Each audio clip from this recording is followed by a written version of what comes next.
भाई लोग, Thomas cup के इतिहास का शायद एक ऐसा मोमेंट होगा जो हर कोई याद रखने वाला है। आपके लीजिए काफ़ी सारे बड़े मोमेंट्स हमको देखने को मिले हैं थॉमस कप में इन लास्ट फ्यू ईयर्स, मगर ये जो मोमेंट है ये हर कोई याद रखेगा, क्योंकि यहाँ पे फ्रांस ने वो काम किया जो उनसे उम्मीद कोई कर नहीं रहा था। आप कह लीजिए उनसे अगर उम्मीद कर भी रहे थे कि वो जो है टाई जीत जाएंगे, मगर कोई उम्मीद नहीं कर रहा था कि वो उस स्पेसिफिक मार्जिन को जो है अचीव कर पाएंगे जो उनको चाहिए to qualify for the quarter final. आप कह लीजिए कैसी परिस्थिति थी आज, जहाँ पे फ्रांस और इंडोनेशिया दोनों के लिए जो है ये मस्ट विन एनकाउंटर था। मगर इंडोनेशिया अगर ये मैच हारता भी, बट वो अगर 3-2 से ये मैच हारता तब भी वो क्वालिफाई कर जाता as the group runner up. But France के लिए ये मैच जीतना काफ़ी हद तक इसलिए ज़रूरी था क्योंकि फ्रांस को ये मैच जीतना ही नहीं था, बल्कि 4-1 से उनको ये मैच जीतना था to qualify for the quarter finals. आप कह लीजिए फ्रांस के 3 सिंगल्स ऑफकोर्स फॉर्म में थे और उम्मीद कर रही थी फ्रांस की जो 3 सिंगल्स है वो क्लिक कर जाएंगे, मगर उनको एक एक्स्ट्रा डबल्स में भी अच्छा करना था।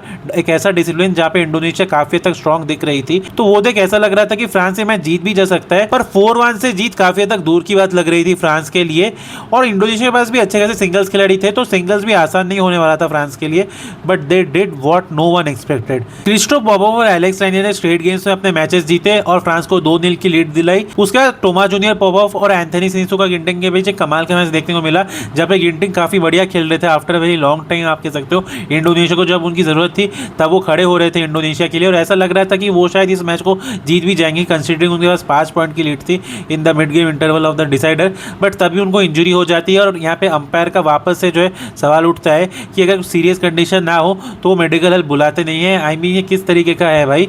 आप कह लो एक खिलाड़ी को दिक्कतें आ रही है, उसके लिए मस्ट विन मैच है, उसको अगर आप मेडिकल हेल्प नहीं दे रहे हो जहाँ पे उसको दिक्कतें हो रही है, तो ये काफ़ी हद तक जो है बिजार चीज़ है। बट आप क्या ही कर सकते हो, बैडमिंटन अंपायर्स की तो आप क्या ही बात करोगे। पर यहाँ पे गिंटिंग की इंजरी का थोड़ा सा फायदा टोमास जूनियर पोपोव ने भी उठाया, और यदि गिंटिंग के पास एक मैच पॉइंट था मगर वो उसको कन्वर्ट नहीं कर पाए, और पोपोव ने अपने फर्स्ट मैच पॉइंट को कन्वर्ट कर जो है फ्रांस को अनऑफिशियली टाई तो जिता दिया, मगर अब भी फ्रांस को एक डबल्स मैच जीतना था to qualify for the quarter final. और ये मुश्किल लग रहा था क्योंकि फ्रांस के दोनों पेयर्स की रैंकिंग्स और इंडोनेशिया के दोनों पेयर्स की रैंकिंग के बीच का जो अंतर था वो बहुत बड़ा था।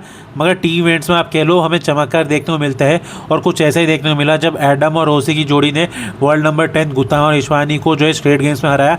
आप कह लीजिए लास्ट जो पॉइंट था, आप कह सकते हो सर्विस एरर देखने को मिला हमें फ्रॉम इश्वानी, और जो इंडोनेशियन पेयर थी वो भी कुछ हद तक टेंस लग रही थी क्योंकि उन पर भी एक तरीके से दबाव था कि वो अपना मैच जीते, मगर वैसा हो नहीं सका और फ्रांस को जो है यहाँ पे 4-0 की लीड मिली, और उसी के साथ उन्होंने इंडोनेशिया को नॉकआउट कर दिया फ्रॉम द थॉमस कप। ऐसा पहली मरतबा हुआ है कि इंडोनेशिया जो ग्रुप स्टेज से बाहर होने वाला है थॉमस कप में। आप कह लो एक ऐसी टीम जिसकी महारत है इस टूर्नामेंट में, जो 14 बार इस टूर्नामेंट को जीत चुकी है, उसको फ्रांस ने हरा दिया जो इससे पहले कोई मेडल भी नहीं जीता इस टूर्नामेंट में।